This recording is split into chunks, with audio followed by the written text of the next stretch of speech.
37 साल के IAS officer जी कृष्णैया बिहार के गोपालगंज में डीएम यानी डिस्ट्रिक्ट मजिस्ट्रेट की पोजीशन पे होते हैं। वो बहुत ही ज़्यादा हार्ड वर्किंग, डिसिप्लिन्ड, सिंसियर, निडर और सबसे इम्पोर्टेंट वो ईमानदार थे, क्योंकि जैसे जैसे पावर और पोजीशन बढ़ती है ईमानदारी ऑफिसर्स के अंदर कमी देखने को मिलती है। कृष्णैया सारे लोगों से और खासकर गरीब लोगों से वो रोज मिलते थे। उनकी जो भी प्रॉब्लम्स होती थी उसको सॉल्व करने की कोशिश करते थे। अब 5 दिसंबर 1994 को कृष्णैया हाजीपुर में आने वाले इलेक्शन को लेकर मीटिंग करते हैं और मीटिंग खत्म करने के बाद वो वापस अपने हेडक्वार्टर गोपालगंज के लिए निकल जाते हैं। दोपहर का समय था। उनकी सफेद रंग की एम्बेसडर कार में 2 और लोग थे। उनका ड्राइवर दीपक कुमार जो गाड़ी चला रहा था और उनका बॉडीगार्ड हेमब्राम जो कि आगे वाली सीट पे बैठा हुआ था। अब शाम के लगभग 4 बजे कृष्णैया की गाड़ी नेशनल हाईवे 28 से गुजर रही थी। ये नेशनल हाईवे खाबरा गांव जो कि मुजफ्फरपुर डिस्ट्रिक्ट के बॉर्डर पे पड़ता है वहां से होकर निकलती है।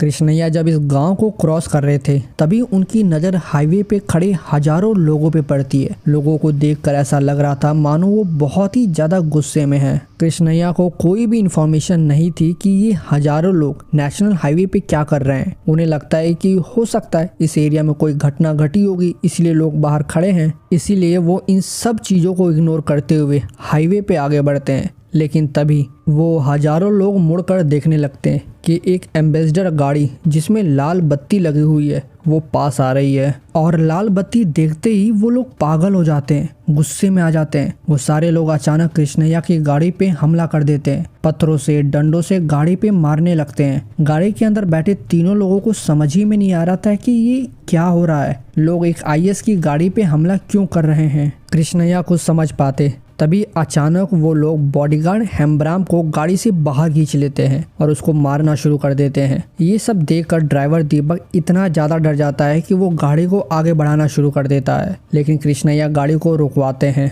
दीपक गाड़ी रोक देता है और कहता है साहब बाहर मत जाओ, बाहर जाना सही नहीं होगा, मत जाओ बाहर। टायर रुकवा दे, गुर्गा छूट गया था उसके चलते है। हाँ। तो गाड़ी रुकवा दी है। हाँ। गाड़ी नहीं रोक रहे थे। हाँ। और फिर आगे पीछे सब भीड़ घेर लिया। लेकिन कृष्णैया दीपक की बात नहीं सुनते हैं और वो अपने बॉडीगार्ड को बचाने के लिए वो खुद गाड़ी से बाहर आ जाते हैं। उन्हें लगता है कि अगर वो लोगों से बात करेंगे तो वो शायद उनकी बात समझेंगे, लेकिन नहीं। वो जैसे ही गाड़ी से बाहर निकलते हैं लोग उन पे हमला कर देते हैं और दीपक को भी गाड़ी से निकाल कर मारना शुरू कर देते हैं। कृष्णैया चिल्लाकर लोगों को बताने की कोशिश कर रहे थे कि वो गोपालगंज के डीएम है, वो बस यहाँ से गुजर रहे हैं, उनका यहाँ से कोई भी लेना देना नहीं है। लेकिन लोग उनकी बातों को सुन ही नहीं रहे थे, वो बस मारे ही जा रहे थे। दीपक किसी तरह खुद की जान बचाकर वहाँ से भाग जाता है, मगर कृष्णैया वहाँ से नहीं निकल पा रहे थे। तभी आनंद मोहन नाम का एक आदमी कहता है देखता क्या है बुटकुन, बदला ले ले। बुटकुन बंदूक निकालता है और कृष्णैया की तरफ गोली चला देता है। अब यहाँ पे थोड़ा रुकते हैं, थोड़ा ठहरते हैं। यहाँ से आगे बढ़ने से पहले आपको समझना पड़ेगा कि कृष्णैया का बैकग्राउंड क्या था और आखिर हजारों लोगों के साथ ऐसा क्या हुआ था कि वो इतने ज्यादा गुस्से में थे। Hi, my name is Rakesh and today I am presenting the case of G. Krishnaiya, a brave IAS officer.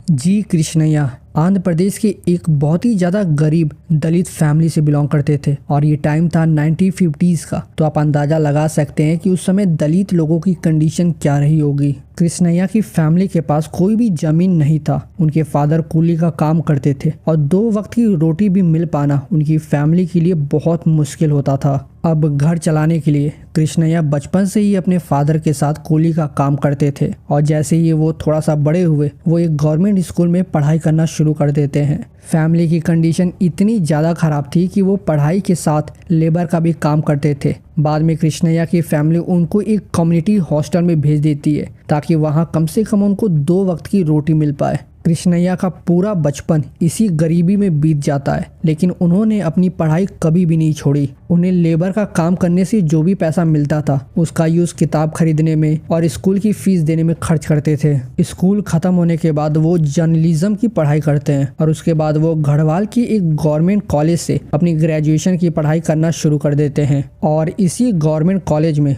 उनकी मुलाकात उमा से होती है और धीरे धीरे इन दोनों को एक दूसरे से प्यार हो जाता है। अब ग्रेजुएशन की पढ़ाई खत्म करने के बाद वो पोस्ट ग्रेजुएशन की पढ़ाई करने के लिए एक गवर्नमेंट यूनिवर्सिटी में एडमिशन लेते हैं और वो सिर्फ पढ़ाई नहीं करते थे, पढ़ाई के अलावा उन्होंने क्लर्क की जॉब की, as a journalist local newspaper के लिए काम किया ताकि वो अपना खर्चा चला सके और कॉलेज की फीस भी दे सकें। पढ़ाई खत्म करने के बाद वो आंध्र प्रदेश के एक एजुकेशनल इंस्टीट्यूट में एज अ इंग्लिश टीचर पढ़ाना शुरू कर देते हैं और इसी दौरान वो यूपीएससी की प्रिपरेशन भी करना शुरू कर देते हैं और 1985 में वो यूपीएससी का एग्ज़ाम क्लियर करके आईएएस ऑफिसर बन जाते हैं। और ये बहुत ही ज़्यादा बड़ी बात थी। एक लड़का जो गरीब था, दलित कम्युनिटी से बिलोंग करता था, 2 वक्त की रोटी खाने को नहीं थी, इसके बावजूद भी वो कभी हार नहीं मानता है, मेहनत करता रहता है और वो आईएएस बन जाता है। कृष्णैया मसूरी में आईएएस की ट्रेनिंग करने के बाद वो उमा से शादी कर लेते हैं। कृष्णैया को बिहार कैडर अलॉट किया जाता है और बिहार में उन्हें अलग अलग डिस्ट्रिक्ट में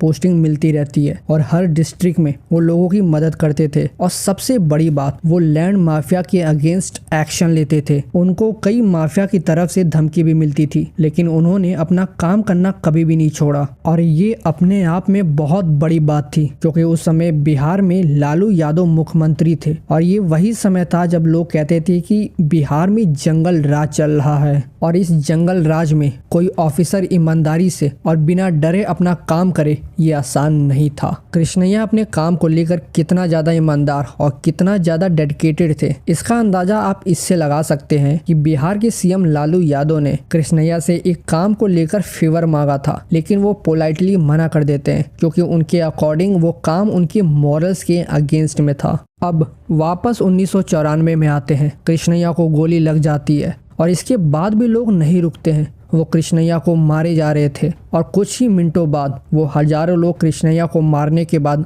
आगे चले जाते हैं। अब कुछ समय बाद दीपक को थोड़ा बहुत होश आता है, उसकी भी कंडीशन बहुत ज्यादा खराब थी। वो वापस कृष्णैया के पास आता है और देखता है कि उनकी सांसें बहुत ज्यादा धीरे चल रही हैं और बॉडीगार्ड की भी हालत खराब है, लेकिन उसकी सांसें चल रही हैं। पुलिस तुरंत उस लोकेशन पे पहुंचती है और वो कृष्णैया को मुजफ्फरपुर में Shri Krishna medical college hospital लेकर जाते हैं। डॉक्टर्स उन्हें बचाने की पूरी कोशिश करते हैं, मगर सिर्फ 1 घंटे बाद यानी लगभग 5:30 बजे उनकी मौत हो जाती है। अब यहाँ पे आपके मन में सबसे बड़ा सवाल आ रहा होगा कि आखिर हजारों लोग अचानक एक आईएएस ऑफिसर को मारने क्यों लग जाते हैं? लोगों के साथ ऐसा क्या हुआ था कि वो इतना ज़्यादा गुस्से में थे? तो इसका जवाब है पॉलिटिशियन या कहें गैंगस्टर छोटन शुक्ला। हजारों लोगों के गुस्से को समझने के लिए आपको 3 आदमी का नाम याद रखना है। MLA Anand Mohan Singh, MLA bridge Bihar प्रसाद और मुजफ्फरपुर का गैंगस्टर छोटन शुक्ला। 1993 में एमएलए आनंद मोहन जनता दल पार्टी से निकलकर अपनी खुद की पार्टी बिहार पीपल्स पार्टी बनाता है। आनंद मोहन काफी पावरफुल बाहुबली टाइप का नेता था। राजपूत और अपर कास्ट के लोग उसको बहुत ज्यादा सपोर्ट करते थे। 1994 में वो मुजफ्फरपुर का एक बड़ा बाहुबली गैंगस्टर छोटन शुक्ला से हाथ मिलाता है और उसको केसरिया असेंबली, जो कि ईस्ट चंपारण में पड़ता है, वहां की सीट से खड़ा करता है। और ये चीज जनता दल के कुछ एमएलएस को अच्छा नहीं लगता है और उन्हीं में से एक था ब्रिज बिहार प्रसाद। उसको डर था कि कहीं छोटन शुक्ला की वजह से उसकी पावर अपर कास्ट में कम ना हो जाए, क्योंकि छोटन का भी अपर कास्ट में बहुत ज्यादा सपोर्ट था। अब जिस दिन कृष्णैया को मारा गया था उससे 1 दिन पहले यानी 4 दिसंबर की शाम को छोटन ईस्ट चंपारण में प्रचार करके वापस अपने घर मुजफ्फरपुर में लौट रहा था। रात के लगभग 10 बजे जैसे ही छोटन शुक्ला की गाड़ी सदार पुलिस स्टेशन के पास में रुकती है, तभी कुछ आदमी जो पुलिस की ड्रेस में थे वो छोटन शुक्ला पे गोलियां चलाना शुरू कर देते हैं। गाड़ी में टोटल 5 लोग थे, जिसमें 4 लोगों की मौत हो जाती है और 5वां आदमी किसी तरीके से खुद की जान बचाकर वहां से भाग जाता है। और वो छोटन शुक्ला के छोटे भाई भुटकुन और अवधेश को बताता है कि छोटन को पुलिस वालों ने मारा है। ये बात सुनकर दोनों पुलिस के अगेंस्ट चले जाते हैं और देर रात पुलिस की गाड़ियों को डिस्ट्रॉय करना, ट्रैफिक को ब्लॉक करना शुरू कर देते हैं। 5 तारीख को हजारों लोग उसी नेशनल हाईवे पे छोटन शुक्ला के लिए मार्च कर रहे थे और इस मार्च में आनंद मोहन भी अपने सपोर्टर्स के साथ ज्वाइन करता है और वो लोगों को पुलिस के अगेंस्ट में और भी ज़्यादा भड़काने लगता है। और ये वही वक्त था जब कृष्णाया अपनी एम्बेसडर गाड़ी से गोपालगंज जा रहे थे और उनकी गाड़ी पे लाल बत्ती देखकर लोगों को लगा कि ये कोई मुजफ्फरपुर का पुलिस अधिकारी है, इसीलिए वो गाड़ी पे हमला करना शुरू कर देते हैं। अब उस समय इंटरनेट और सोशल मीडिया नहीं था, इसीलिए कृष्णाया की मौत की खबर धीरे धीरे पूरे इंडिया में फैलती है। लोग इस खबर को सुनकर शॉक में थे, किसी को यकीन नहीं हो रहा था कि एक आईएएस अधिकारी को मार दिया गया है। अब लगभग 1 साल बाद 4 जनवरी 1996 को पुलिस भुटकुन का इनकाउंटर कर देती है। और आपको अगर याद होगा तो भुटकुन वही था जिसने कृष्णाया पे गोली चलाई थी और आनंद मोहन जिसने लोगों को भुटकुन को उकसाया था वो लंबे समय से पुलिस से भाग रहा था, लेकिन 31 अक्टूबर 1996 को वो कोर्ट में सरेंडर कर देता है। पुलिस इस केस में 36 लोगों को अरेस्ट करती है और सबसे मजेदार या कहें शॉकिंग बात पता है क्या है? आनंद मोहन जेल में होने के बावजूद भी 1996 में वो एमपी का इलेक्शन जीत जाते हैं। अब 2007 में पटना हाईकोर्ट आनंद मोहन को मौत की सजा सुनाती है, लेकिन ये मौत की सजा एक पावरफुल आदमी को कैसे दी जा सकती थी, इसीलिए पटना हाईकोर्ट ने 2008 में उसको मौत की बजाय उम्र कैद की सजा सुनाती है। और फिर 2012 में सुप्रीम कोर्ट भी आनंद मोहन की उम्र कैद की सजा को कंटिन्यू ही करती है। अब आपको लग रहा होगा कि सुप्रीम कोर्ट ने फैसला सुना दिया, अब तो जस्टिस फाइनल हो गई, मगर नहीं, न्याय हमेशा पावरफुल लोगों का ही साथ देता है। बिहार प्रिजन मैनुअल में एक रूल था कि अगर कोई ऑन ड्यूटी गवर्नमेंट सर्वेंट को मारता है तो उसको कभी भी टाइम से पहले जेल से बाहर नहीं निकाला जा सकता है, यानी उसको हमेशा जेल के अंदर ही रहना पड़ेगा। मगर क्योंकि आनंद मोहन एक पावरफुल आदमी होता है और उसको कई लोगों का सपोर्ट होता है जो इलेक्शन में काम आ सकता था, इसीलिए अप्रैल 2023 में बिहार सरकार ने कहा ऐसे कैसे, हम नियम ही बदल देंगे और नए नियम के अकॉर्डिंग गवर्नमेंट सर्वेंट को भी नॉर्मल आदमी ही कंसीडर किया जाएगा और किसी ने नॉर्मल आदमी को मारा है तो उसको जेल से पहले भी निकाला जा सकता है। और इसी नियम के चलते लगभग 15 सालों बाद 27 अप्रैल 2023 को आनंद मोहन को छोड़ दिया जाता है और वो आज़ाद हो जाता है। यानी पॉलिटिक्स किसी और की थी, लड़ाई किसी और की थी और जान कृष्णाया की गई, जिनका इन सब से कोई भी लेना देना नहीं था। जब मैं इस स्टोरी को लिख रहा था तो मेरे अंदर सिर्फ एक ही सवाल आ रहा था, क्यों? जो इंसान अच्छा होता है उसके साथ इतना गलत क्यों होता है? जी कृष्णाया को प्रॉपर इंसाफ तक नहीं मिला। आज के टाइम यही सच्चाई है, जिसके पास पावर है, पैसा है, न्याय का तराजू उसी की तरफ झुकता है।